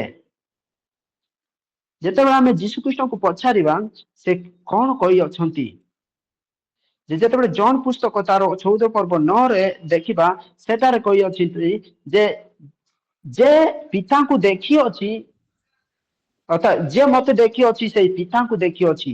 ଆଉ ଯେତେବେଳେ 10 ପର୍ବ 10 ଅଧ୍ୟାୟ 30କୁ ଦେଖିବା ଜନ ପୁସ୍ତକ, ସେଠାରେ ଲେଖାଯାଇଛି ଯେ ମୁଁ ଓ ପିତା ଏକ। ତା ମାନେ ଯୀଶୁଖ୍ରୀଷ୍ଟ କହିଛନ୍ତି ଯେ ମୁଁ ହିଁ ସେଇ ଈଶ୍ୱର। ଆଉ ଜନ ପୁସ୍ତକ 8 ପର୍ବ 58 ଯେତେବେଳେ ଆମେ ପାଠ କରିବା, ସେଠାରେ ଲେଖାଯାଇଅଛି ଯେ ଯୀଶୁଖ୍ରୀଷ୍ଟ କହିଛନ୍ତି ଅବ୍ରାହ୍ମଙ୍କ ପୂର୍ବରୁ ମୁଁ। ତା ମାନେ ଆମେ ଜାଣିପାରିବା ଯେ ଏଠାରେ ଯୀଶୁଖ୍ରୀଷ୍ଟ ସେ ହିଁ ଈଶ୍ୱର ଅଟନ୍ତି। ଆଉ ଯେତେବେଳେ ଜନ ପୁସ୍ତକ 14 ପର୍ବ 6ରେ ଯୀଶୁଖ୍ରୀଷ୍ଟ ନିଜେ କହିଛନ୍ତି ଯେ ମୁଁ ପଥ ସତ୍ୟ ଓ ଜୀବନ। ଏବଂ ଯେତେବେଳେ ଜନ ପୁସ୍ତକ 6 ପର୍ବ 35କୁ ଆସିବା, ସେଠାରେ ଯୀଶୁଖ୍ରୀଷ୍ଟ ନିଜ ପରିଚୟ ଦେଇଛନ୍ତି ଯେ ମୁଁ I am the bread of life, ମୁଁ ଜୀବନର ରୋଟି ଅର୍ଥାତ୍ ଜୀବନ୍ତ ରୁଟି ବୋଲି ସେ କହିଛନ୍ତି। ଆଉ ଯେତେବେଳେ ଆମେ ଜନ ପୁସ୍ତକ ତାର 8 ପର୍ବ 12 ଦେଖିବା, ସେଠାରେ ଲେଖାଯାଇଛି ଯେ I am the light of the world, ଏଇ ଜଗତର ଜ୍ୟୋତି ହଉଛନ୍ତି ଯୀଶୁଖ୍ରୀଷ୍ଟ। ସେ କହୁଛନ୍ତି ମୁଁ ଜଗତର ଜ୍ୟୋତି। 10 ପର୍ବ 9ରେ ଯେତେବେଳେ ଆମେ ଆସିବା, ସେଠାରେ ଏପରି ଲେଖାଯାଇଛି ଯୀଶୁଖ୍ରୀଷ୍ଟ ନିଜେ କହିଛନ୍ତି ଆଇ ଏମ୍ ଦ ଡୋର୍, ମୁଁ ହିଁ ସେଇ ଡୋର୍ ବୋଲି କହିଛନ୍ତି, ଦୁଆର। ଏବଂ ଜନ 10 ପର୍ବ 11ରେ ଏପରି ଲେଖାଯାଏ ଯେ ସେ ଯୀଶୁଖ୍ରୀଷ୍ଟ ନିଜେ କହିଛନ୍ତି ଏବଂ ପରିଚୟ ଦେଇଛନ୍ତି ଯେ I am the good shepherd, ମୁଁ ତମ ମେଷ ପାଳକ ବୋଲି ସେ ନିଜେ ପରିଚୟ ଦେଇ ଅଛନ୍ତି। ଏବଂ ଯେତେବେଳେ ଜନ 10 ପର୍ବ 36 ସେଠାରେ ଲେଖିଛନ୍ତି ଯୀଶୁଖ୍ରୀଷ୍ଟ ନିଜେ କହିଛନ୍ତି I am the son of God, I am the son of God, ମୁଁ ଈଶ୍ୱରଙ୍କ ପୁତ୍ର। ଆଉ ଜନ 11 ପର୍ବ 25ରେ ସେଠାରେ ଲେଖାଯାଇଅଛି ଯେ I am the resurrection and life, ମୁଁ ପୁନରୁତ୍ଥାନ ଓ ଜୀବନ ବୋଲି ଯୀଶୁଖ୍ରୀଷ୍ଟ ନିଜେ କହିଅଛନ୍ତି। ଏବଂ ଯେତେବେଳେ ଜନ ତାର 15 ପର୍ବ 1 କୁ ଆସିବା, ସେଠାରେ ଯୀଶୁ ଖ୍ରୀଷ୍ଟ ନିଜେ ପରିଚୟ ଦେଇଛନ୍ତି ଯେ I am the true wine। ପ୍ରିୟର ପ୍ରଭୁଙ୍କର ଦାସ ଦାସୀ ମାନେ, ଏଇ ସମୟରେ ଆମେ ଦେଖିଅଛୁ ଅନେକ ଲୋକମାନେ ଯୀଶୁ ଖ୍ରୀଷ୍ଟଙ୍କ ପରିଚୟ ଦେଇଛନ୍ତି। ଇଭେନ ଯୀଶୁ ଖ୍ରୀଷ୍ଟ ନିଜେ ତାଙ୍କର ପରିଚୟ ଦେଇଛନ୍ତି। ବର୍ତ୍ତମାନ ଆସନ୍ତୁ ଆମେ ପଚାରି ଅଛୁ ହ୍ୟୁମାନିଟି ସେମାନଙ୍କର ପରିଚୟ, ଯୀଶୁ ଖ୍ରୀଷ୍ଟଙ୍କ ପରିଚୟ ବିଷୟରେ ଅନେକ ବିଷୟ କହିଅଛନ୍ତି। ଏବଂ ହେଭେନ ସ୍ୱର୍ଗ ମଧ୍ୟ ଅନେକ ଯୀଶୁ ଖ୍ରୀଷ୍ଟଙ୍କ ବିଷୟରେ କହି ଅଛନ୍ତି। ବର୍ତ୍ତମାନ ଆସନ୍ତୁ ଏଇ ସମୟରେ ନିଜର ହୃଦୟକୁ ପଚାରିବେ। Let us ask to our heart, ଆମମାନଙ୍କର ହୃଦୟକୁ ପଚାରିବା। ତା ପୂର୍ବରୁ ପ୍ରଥମରେ ଆସନ୍ତୁ ଅନ୍ୟମାନଙ୍କର ହୃଦୟ ସେମାନଙ୍କର ହୃଦୟ ପଚାରିବା ଯେ ଯୀଶୁ ଖ୍ରୀଷ୍ଟ କିଏ। ଅନେକ ଲୋକମାନେ ସେମାନଙ୍କର ଜ୍ଞାନ ବୁଦ୍ଧି ଶକ୍ତି ଏବଂ ସେମାନଙ୍କର ରିସର୍ଚ୍ଚ ଦ୍ୱାରା ସେମାନେ କହିଅଛନ୍ତି, ଏପରି ବିଭିନ୍ନ ପ୍ରକାର କହିଅଛନ୍ତି, ମତ ଦେଇଅଛନ୍ତି, ପରିଚୟ ଦେଇଛନ୍ତି ଯୀଶୁ ଖ୍ରୀଷ୍ଟଙ୍କ ବିଷୟରେ। ଲୋକମାନେ ସେମାନଙ୍କର ହେଇପାରେ ସେମାନେ ବହି ଦ୍ୱାରା ଜ୍ଞାନ ଦ୍ୱାରା ଯେକୌଣସି ମାଧ୍ୟମରେ ସେମାନେ ପରିଚୟ ଦେଇ ଅଛନ୍ତି। କିନ୍ତୁ ଆସନ୍ତୁ ଆମେ ବର୍ତ୍ତମାନ ଏଇ ସମୟରେ ଅନ୍ୟମାନଙ୍କର ହୃଦୟରୁ ଶୁଣିବା ଯେ ଯୀଶୁ ଖ୍ରୀଷ୍ଟ କିଏ ବୋଲି ସେମାନେ କହିଅଛନ୍ତି। ନାତିନିଏଲଙ୍କ ଜୀବନରୁ ଆମେ ଦେଖିବା ନାତିନିଏଲଙ୍କ ହୃଦୟ କଣ କହିଛନ୍ତି, କଣ କହିଛନ୍ତି ଯୀଶୁ ଖ୍ରୀଷ୍ଟଙ୍କୁ। ଆସନ୍ତୁ ଦେଖିବା। ଆଉ ଜନ ପୁସ୍ତକ 1 ପର୍ବ 39 ଯେତେବେଳେ ଆମେ ଦେଖିବା,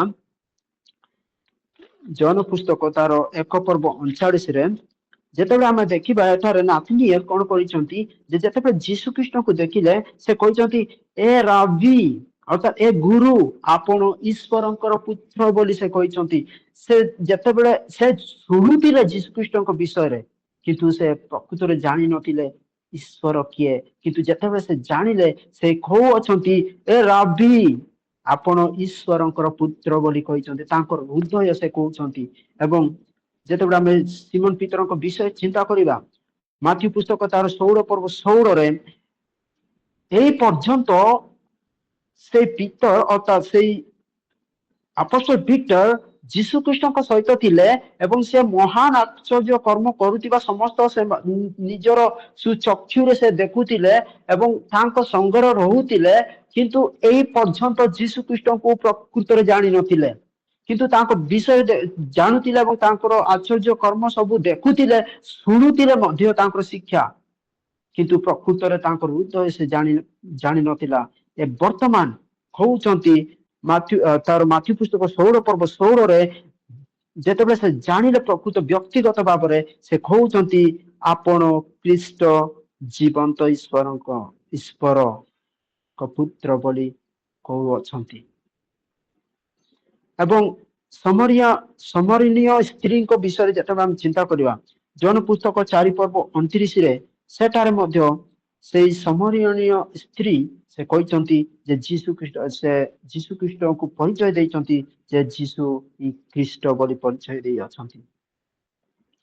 ଆଉ ଯେତେବେଳେ ମାର୍ଥାଙ୍କ ବିଷୟ ଚିନ୍ତା କରିବା, ମାର୍ଥା ମଧ୍ୟ ଯୀଶୁ ଖ୍ରୀଷ୍ଟଙ୍କ ସହିତ ରହୁଥିଲେ ଏବଂ ଯୀଶୁ ଖ୍ରୀଷ୍ଟଙ୍କୁ କଥାବାର୍ତ୍ତା କରୁଥିଲେ ଏବଂ ତାଙ୍କ ବିଷୟ ଜାଣୁଥିଲେ ଏବଂ ଇଭେନ ତାଙ୍କର ଗୃହକୁ ମଧ୍ୟ ଡାକୁଥିଲେ। କିନ୍ତୁ ସେ ଜାଣି ପାରୁନଥିଲେ ଯେ ଯୀଶୁ ଖ୍ରୀଷ୍ଟ କିଏ। ପ୍ରକୃତ ତାଙ୍କୁ ବ୍ୟକ୍ତିଗତ ଭାବରେ ସେ ଜାଣୁନଥିଲେ ଯୀଶୁ ଖ୍ରୀଷ୍ଟ କିଏ। ଯେତେବେଳେ ଆମେ ଜନ ପୁସ୍ତକ 11 ପର୍ବ 27 ଦେଖିବା, ଯେତେବେଳେ ପ୍ରକୃତରେ ତାଙ୍କର ହୃଦୟ ଜାଣିଲେ ଏବଂ ତାଙ୍କର ହୃଦୟ କଣ କହିଅଛନ୍ତି ଏବଂ ତାଙ୍କ ଅନ୍ତଃକରଣ କଣ କହିଛି ଯୀଶୁ ଖ୍ରୀଷ୍ଟ କିଏ, এই পর্যন্ত অর্থাৎ এই জন পুস্তক 11 পর্ব 27 ପୂର୍ବରେ ସେ ଯୀଶୁ ଖ୍ରୀଷ୍ଟଙ୍କ ବିଷୟରେ ଜାଣୁଥିଲେ, କିନ୍ତୁ ପ୍ରକୃତରେ ତାଙ୍କର ଅନ୍ତରରେ ସେ ଜାଣୁନଥିଲେ। କିନ୍ତୁ ଯେତେବେଳେ ଜାଣିଲେ, ସେ କଣ କହିଛନ୍ତି ଯୀଶୁ ଖ୍ରୀଷ୍ଟଙ୍କୁ, ସେ କହିଛନ୍ତି ଏ ପ୍ରଭୁ ଯାହାଙ୍କର ଜଗତକୁ ଆଗମନ କରିବାର ଥିଲା, ଆପଣ ଯେ ଈଶ୍ୱରଙ୍କ ପୁତ୍ର ସେଇ ଖ୍ରୀଷ୍ଟ, ଈଶ୍ୱରଙ୍କ ପୁତ୍ର ସେଇ ଖ୍ରୀଷ୍ଟ ବୋଲି ସେ କହୁଛନ୍ତି।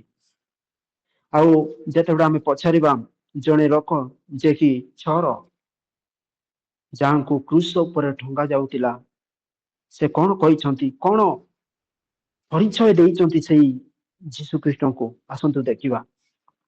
ଆଉ ଲୁକ ପୁସ୍ତକ ତାର 23 ପର୍ବ 89 ରୁ 83 ଯେତେବେଳେ ଆମେ ପଢିବା, ଏଠାରେ ସୁନ୍ଦର ଭାବରେ ଲିଖିତ କରାଯାଇଅଛି, ଅର୍ଥାତ୍ ସେଇ ବିଶେଷ କରି ସେଇ ଚୋର ଯାହାକୁ କ୍ରୁଶ ଉପରେ ଟଙ୍ଗା ହୋଇଥିଲା ଯୀଶୁଖ୍ରୀଷ୍ଟଙ୍କ ସହିତ, ସେଇ ଚୋର ମୃତ୍ୟୁ ପୂର୍ବରୁ ସେ କହୁଅଛନ୍ତି, ଏ ଯୀଶୁ ଆପଣ ନିଜ ରାଜ୍ୟରେ ପ୍ରବେଶ କଲେ ମତେ ସ୍ମରଣ କରନ୍ତୁ। ମିନ୍ସ ସେ ଜାଣିଛନ୍ତି ଯେ ଯୀଶୁ ଅର୍ଥାତ୍ ଯୀଶୁର ଅର୍ଥ ହଉଛନ୍ତି ପରିତ୍ରାଣକର୍ତ୍ତା, ଉଦ୍ଧାରକର୍ତ୍ତା। ସେ ଜାଣିଛନ୍ତି ଯେ ସେ ଉଦ୍ଧାର କରିବେ, କାରଣ ତାଙ୍କର ସହିତ ଯୋଉ ଜଣେ ବ୍ୟକ୍ତି ଥିଲା ସେ କହିଲେ ଯଦି ତୁମେ ମହାନ ବ୍ୟକ୍ତି ତେବେ ନିଜକୁ ଓହ୍ଲାଇ ଯାଉନା କାହିଁକି ଏବଂ ଆମକୁ ରକ୍ଷା କରୁନୁ କାହିଁକି, କିନ୍ତୁ ଇଏ ଜାଣିଛନ୍ତି ସେ ହଉଛନ୍ତି ତ୍ରାଣକର୍ତ୍ତା ଅର୍ଥାତ୍ ଯୀଶୁ। ଏବଂ ସେ କହୁଛନ୍ତି ଯୀଶୁଙ୍କୁ ତାଙ୍କର ହୃଦୟର ସହିତ, ତାର ପାଠି ଦ୍ଵାରା ନୁହେଁ କିନ୍ତୁ ତାଙ୍କର ଅନ୍ତଃକରଣ ସହିତ କହୁଛନ୍ତି ଯେ ଯୀଶୁ ପରିତ୍ରାଣକର୍ତ୍ତା ମତେ ଦୟା କର ବୋଲି ସେ କ୍ରନ୍ଦନ କରୁଛନ୍ତି ତାଙ୍କ ଅନ୍ତରରୁ। ଏବଂ ଯେତେବେଳେ ଆମେ ଦେଖିବା ଶତ ସେନାପତି ଯେ ଯୀଶୁଖ୍ରୀଷ୍ଟଙ୍କୁ ମାରୁଥିଲେ ଏବଂ ଯୀଶୁଖ୍ରୀଷ୍ଟଙ୍କୁ କ୍ରୁଶବିଦ୍ଧ କରୁଥିଲେ ଏବଂ ଯୀଶୁଖ୍ରୀଷ୍ଟଙ୍କୁ ତାଡ଼ନା ଦଣ୍ଡ ଦେଉଥିଲେ, ସେଇ ଶତ ସେନାପତି କଣ କହିଛନ୍ତି? ମାର୍କ ପୁସ୍ତକ 15 ପର୍ବ 39 ଯେତେବେଳେ ଦେଖିବା ସେଇ ଶତ ସେନାପତି ଯେ ଯୀଶୁଖ୍ରୀଷ୍ଟଙ୍କୁ ଏପରି ଦଣ୍ଡ ଦେଉଥିଲେ, ସେଇ ଶତ ସେନାପତି ସେ କହିଛନ୍ତି ସତ୍ୟ ସତ୍ୟ ଏଇ ବ୍ୟକ୍ତି ଈଶ୍ୱରଙ୍କର ପୁତ୍ର ବୋଲି ସେ କହିଛନ୍ତି। ତ ସଙ୍ଗେ ଲାଷ୍ଟ ବ୍ୟକ୍ତି ଦେଖିବା, ଅନେକ ଅଛି କିନ୍ତୁ ଲାଷ୍ଟ ବ୍ୟକ୍ତି ଦେଖିବା ଯେ ଥମାସ ମଧ୍ୟ ସେ କହିଛନ୍ତି ସେଇ ଯୀଶୁଖ୍ରୀଷ୍ଟଙ୍କ ସହିତ ଥିଲେ, ତାଙ୍କ ସହିତ ଗମନାଗମନ କରୁଥିଲେ, 3 ବର୍ଷ ପର୍ଯ୍ୟନ୍ତ ତାଙ୍କ ସହିତ ରହୁଥିଲେ, କିନ୍ତୁ ଆମେ ଦେଖିବା ଯେ ସେ ମୋତେ ବିଶ୍ୱାସ କରୁନଥିଲେ ଯେ ଯୀଶୁଖ୍ରୀଷ୍ଟ ଅର୍ଥାତ୍ ସେ ଯୀଶୁଖ୍ରୀଷ୍ଟ ଈଶ୍ୱର ସେ ବିଶ୍ୱାସ କରୁନଥିଲେ। ଯେତେବେଳେ ଆମେ ଜହନ ପୁସ୍ତକ 20 ପର୍ବ 24-28 ଦେଖିବା, ସେଠାରେ ଯେତେବେଳେ ଯୀଶୁଖ୍ରୀଷ୍ଟ ତାଙ୍କ ନିକଟକୁ ଆସୁଛନ୍ତି ପୁନରୁତ୍ଥାନ ପରେ ସେ ଜାଣିପାରିଲେ ଏବଂ ତାଙ୍କର ଅନ୍ତର ସହିତ ସେ ତାଙ୍କର ଅନ୍ତର କହୁଛି ଯେ ମୋର ପ୍ରଭୁ ମୋର ଈଶ୍ୱର। ପ୍ରିୟର ପ୍ରଭୁଙ୍କ ଦାସ ଦାସୀ, ଅନେକ ସମୟରେ ଆମ୍ଭେମାନେ ଅନେକ ଲୋକମାନେ ବିଭିନ୍ନ ପ୍ରକାର ମତ ଦେଇଥାନ୍ତି ଏବଂ ପରିଚୟ ଦେଇଥାନ୍ତି ଯୀଶୁଖ୍ରୀଷ୍ଟଙ୍କ ବିଷୟରେ। ଏପରି ଆମେ ଶୁଣିବାକୁ ପାଇଲୁ ଯେ ଏହି ଲୋକମାନଙ୍କର ଅନ୍ତର କଣ କହିଛି ଯେ ଯୀଶୁଖ୍ରୀଷ୍ଟ ହିଁ ଈଶ୍ୱର ଏବଂ ପରିତ୍ରାଣକର୍ତ୍ତା ଏବଂ ସେ ହିଁ ଯୀଶୁ, ସେ ହିଁ ଖ୍ରୀଷ୍ଟ, ସେ ହିଁ ଜୀବନ୍ତ ଈଶ୍ୱରଙ୍କ ପୁତ୍ର ବୋଲି ସେମାନେ ପରିଚୟ ଦେଇ ଅଛନ୍ତି। କିନ୍ତୁ ଆସୁ ବର୍ତ୍ତମାନ ଆସ ଆମ୍ଭ ନିଜ ନିଜ ହୃଦୟକୁ ପଚାରିବା। Let us hear from our heart, ଆମଙ୍କର ନିଜର ଅନ୍ତରରୁ ଆସନ୍ତୁ ଶୁଣିବା ଏଇ ସମୟରେ ଆମଙ୍କର ହୃଦୟ କଣ କୁହେ। ଯଦି ସେଇ ପ୍ରଶ୍ନ ଯୋଉ ପ୍ରଶ୍ନ ଯୀଶୁଖ୍ରୀଷ୍ଟ ସେଇ ପିତର ଏବଂ ତାଙ୍କର 12 ଶିଷ୍ୟ ମାନଙ୍କୁ ପଚାରିଛନ୍ତି, ଯଦି ସେଇ ପ୍ରଶ୍ନ ଆମମାନଙ୍କୁ ହୃଦୟ ପଚାରେ ଅର୍ଥାତ୍ ଯୀଶୁଖ୍ରୀଷ୍ଟ ଯଦି ଆମମାନଙ୍କ ହୃଦୟ ପଚାରୁଛି, ତେବେ କଣ କହିବା, ସେ ଆମମାନଙ୍କ ହୃଦୟ କଣ କୁହେ? Who is Christ to my heart? ବର୍ତ୍ତମାନ ଆମେ ଆମ ନିଜ ହୃଦୟକୁ ପଚାରିବା ଉଚିତ। ବର୍ତ୍ତମାନ ଯୀଶୁଖ୍ରୀଷ୍ଟ ଆମମାନଙ୍କର ଅନ୍ତରକୁ ପ୍ରଶ୍ନ କରୁଛନ୍ତି, ମୁଁ କିଏ ବୋଲି ତୁମ୍ଭମାନଙ୍କର ହୃଦୟ କହୁଅଛି? ସେଇ ସମୟରେ ଯୀଶୁଖ୍ରୀଷ୍ଟ କହିଲେ, ମୁଁ କିଏ ବୋଲି ଲୋକମାନେ କୁହନ୍ତି? ସେମାନେ କହିଲେ କିଏ କିଏ ତ ଜେରେମିୟା, କିଏ କିଏ ଭାବବାଦୀ, କିଏ ତ କହିଲେ ଏଲିୟ, କିଏ ତ କହିଲେ ଏପରି ବିଭିନ୍ନ ମତ ଦେଇଛନ୍ତି, ବିଭିନ୍ନ ପରିଚୟ ଦେଇଛନ୍ତି। ଏବଂ ଯୀଶୁଖ୍ରୀଷ୍ଟ ପୁନର୍ବାର କହିଲେ ଯେ ମୁଁ କିଏ ବୋଲି ତୁମ୍ଭେମାନେ କଣ କହୁଅଛ? ଲୋକମାନେ ସେଇ ପ୍ରକାର କହୁଛନ୍ତି, କିନ୍ତୁ ତୁମ୍ଭେମାନେ କଣ କହୁଅଛ? ଠିକ ସେଇ ସମୟରେ ଏପରି ସ୍ଥାନରେ ସେମାନେ ଥିଲେ ଏବଂ ପିତର ଆମେ ଜାଣିପାରୁଛୁ ଯେ ସେଇ ସମୟରେ ସେ ଜାଣିଲେ ପ୍ରକୃତରେ ଯୀଶୁଖ୍ରୀଷ୍ଟ କିଏ ଏବଂ ସେ କହିଲେ ଆପଣ ଯେ ଖ୍ରୀଷ୍ଟ ଜୀବନ୍ତ ଈଶ୍ୱରଙ୍କର ପୁତ୍ର ବୋଲି କହିଛନ୍ତି। ବର୍ତ୍ତମାନ ଯୀଶୁଖ୍ରୀଷ୍ଟ ସେଇ ଠିକ ପ୍ରଶ୍ନ ଆମମାନଙ୍କ ଅନ୍ତଃକରଣକୁ ପଚାରୁଛନ୍ତି ଯେ ମୁଁ କିଏ ବୋଲି ତୁମ୍ଭମାନଙ୍କର ଅନ୍ତଃକରଣ କହୁଅଛି। ଏଇ ସନ୍ଧ୍ୟା ସମୟରେ ଆସ ଆମ୍ଭେମାନେ ଚିନ୍ତା କରିବା। ଆମ୍ଭେମାନେ ଅନେକ ବିଷୟ ଶୁଣିଅଛୁ, ବିଭିନ୍ନ ମତ ଦେଇ ଅଛନ୍ତି, ବିଭିନ୍ନ ପରିଚୟ ଦେଇ ଅଛନ୍ତି, କିନ୍ତୁ ଆମମାନଙ୍କ ଅନ୍ତଃକରଣ କିଏ ବୋଲି କୁହେ? ଏଇ ଜଗତର ଅନେକ ଲୋକମାନେ ଆମେ କଣ ଏଇ ସମୟରେ ଆସନ୍ତୁ ଚିନ୍ତା କରିବା। ନିଜ ନିଜ ହୃଦୟକୁ ପଚାରିବା, ନିଜ ନିଜ ମନକୁ ଆମମାନଙ୍କର ପ୍ରାଣକୁ ପଚାରିବା ଯେ ଯୀଶୁ କିଏ? ହେଇପାରେ ଏଇ ପର୍ଯ୍ୟନ୍ତ ସେଇ ଶିଷ୍ୟମାନଙ୍କ ପରି, ଏଇ ପର୍ଯ୍ୟନ୍ତ ସେଇ ଲୋକମାନଙ୍କ ପରି ଆମେ ଯୀଶୁ ଖ୍ରୀଷ୍ଟଙ୍କର ବିଷୟରେ ଆମେ ଜାଣିଅଛୁ, ଯୀଶୁ ଖ୍ରୀଷ୍ଟଙ୍କ ବିଷୟରେ ଆମେ ଶୁଣିଅଛୁ, ଯୀଶୁ ଖ୍ରୀଷ୍ଟଙ୍କ ବିଷୟରେ ପାଠ କରିଅଛୁ, କିନ୍ତୁ ଆମେ କଣ ବ୍ୟକ୍ତିଗତ ଭାବରେ ଜାଣିଅଛୁ କି? ସେଇ ଜାକାଇ ଯକ୍ଷ ଯେ ଯୀଶୁ ଖ୍ରୀଷ୍ଟଙ୍କ ବିଷୟରେ ଜାଣିଥିଲେ, ଯୀଶୁ ଖ୍ରୀଷ୍ଟଙ୍କର ଆଶ୍ଚର୍ଯ୍ୟ କର୍ମ ବିଷୟରେ ସେ ଶୁଣୁଥିଲେ ଏବଂ ତାଙ୍କ ବିଷୟରେ ଅନେକ ବିଷୟରେ ସେ ଜାଣିଥିଲେ, କିନ୍ତୁ ପ୍ରକୃତରେ ତାଙ୍କୁ ବ୍ୟକ୍ତିଗତ ଭାବରେ ସେ ଜାଣୁନଥିଲେ। କିନ୍ତୁ ଯେତେବେଳେ ସେ ଜାଣିଲେ, ପରିତ୍ରାଣ ପ୍ରାପ୍ତ ହେଲେ। ପ୍ରିୟର ପ୍ରଭୁଙ୍କର ଲୋକମାନେ, ପ୍ରିୟର ମୋର ଭାଇ ଭଉଣୀ ମାନେ, ଆସନ୍ତୁ ଏଇ ସମୟରେ ଆମେ କଣ ଯୀଶୁ ଖ୍ରୀଷ୍ଟଙ୍କୁ ବ୍ୟକ୍ତିଗତ ଭାବରେ ଜାଣିଛୁ ନା ତାଙ୍କ ବିଷୟରେ ଜାଣିଛୁ? ତାଙ୍କ ବିଷୟରେ ଜାଣିବା ଅଲଗା, କିନ୍ତୁ ତାଙ୍କୁ ବ୍ୟକ୍ତିଗତ ପର୍ସନାଲ ଜାଣିବା ଅଲଗା ଅଟେ। ୟେସ୍, ଆମ୍ଭେମାନେ ତାଙ୍କ ବିଷୟରେ ଅନେକ ଜାଣିଅଛୁ। ଏପରି ହେଇପାରେ ଆମମାନଙ୍କର ବାଇବଲ ନଲେଜ ରହିଅଛି ଏବଂ ଯୀଶୁ ଖ୍ରୀଷ୍ଟଙ୍କର ବିଷୟର ନଲେଜ ରହିଅଛି ଆମମାନଙ୍କ ଜୀବନରେ। ହେଇପାରେ ଅନ୍ୟମାନେ କହୁଛନ୍ତି ବୋଲି ଆମେ ଜାଣିଅଛୁ ଏବଂ ଶୁଣୁଅଛୁ ଏବଂ ବିଶ୍ୱାସ କରୁଛୁ ଯେ ଯୀଶୁ ଖ୍ରୀଷ୍ଟ ହଉଛନ୍ତି ଈଶ୍ୱର, ଅର୍ଥାତ ଯୀଶୁ ଖ୍ରୀଷ୍ଟ ପରିତ୍ରାଣ କର୍ତ୍ତା।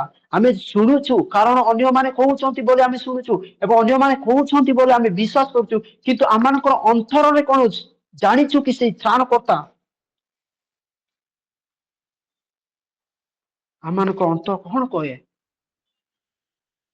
ସେ କଣ ସେଇ ଖ୍ରୀଷ୍ଟମାସର ଛୋଟ ଛୁଆ ଯେ ଜନ୍ମ ଗ୍ରହଣ କରୁଥିଲା ଏବଂ ଜଣେ ଜଣେ ବ୍ୟକ୍ତି ଯେ କ୍ରୁଶରେ ଛଡାଉ ଗଲା? ନା, ସେଇ ଯୀଶୁ ଖ୍ରୀଷ୍ଟ କ୍ରୁଶରେ ହତ ହୋଇ ପୁନରୁତ୍ଥିତ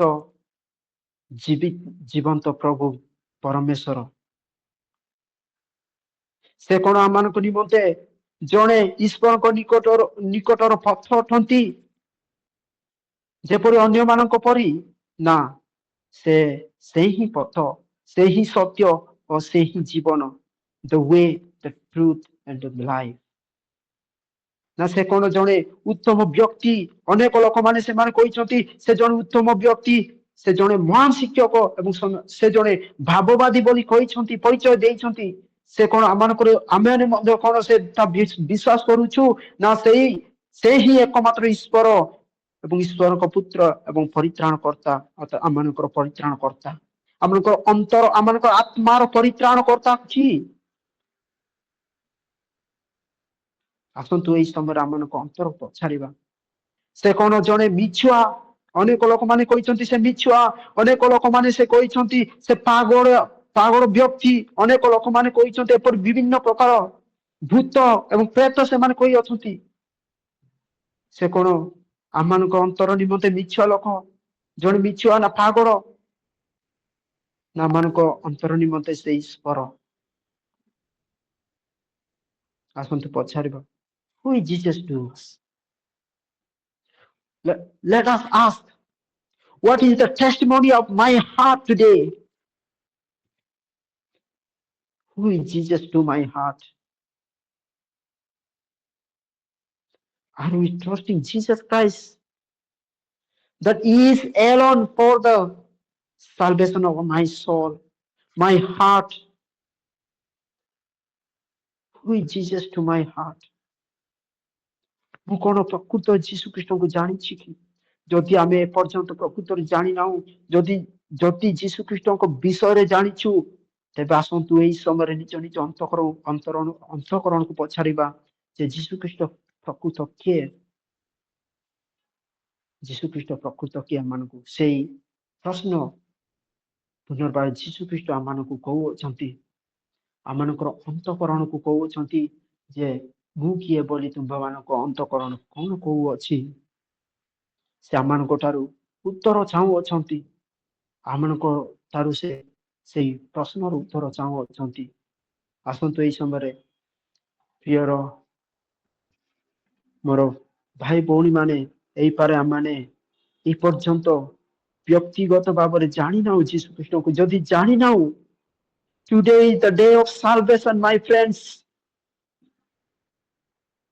ଆମମାନେ ଆମମାନଙ୍କ ଜୀବନକୁ ଆମେ ଗ୍ୟାରେଣ୍ଟି ଦେଇପାରିବା ନାହିଁ କେତେ ଦିନ ବଞ୍ଚିବା, ବଞ୍ଚିଲେ ହେଇପାରେ 70 ବର୍ଷ 60 ବର୍ଷ। ବର୍ତ୍ତମାନ ଯୁବା ଯୁବତୀ ଅବସ୍ଥାରେ ମଧ୍ୟ ମୃତ୍ୟୁବରଣ କରୁଅଛନ୍ତି।